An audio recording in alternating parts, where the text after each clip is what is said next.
ఈ ఎన్నికల్లో అసెంబ్లీ గేట్ను కూడా తాకలేవు అని మనల్ని ఛాలెంజ్ చేసి సరిచిన ఆ తొడల్ని బద్దలు కొట్టాం. ఏం చేశాం? బద్దలు కొట్టాం. బద్దలు కొట్టి ఆంధ్రప్రదేశ్ అసెంబ్లీలో 21 మంది ఎమ్మెల్యేలతోటి, పార్లమెంటులో రెండు ఎంపీలతోటి అడుగుపెట్టాం. దేశమంతా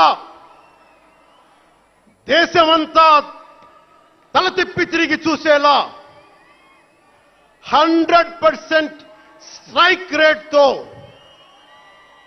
ఘన విజయం సాధించాం. ఎన్డీఏ కూటమి ప్రభుత్వాన్ని నిలబెట్టాం. ఈ రోజు జయకేతనం ఎగరేస్తున్నాం.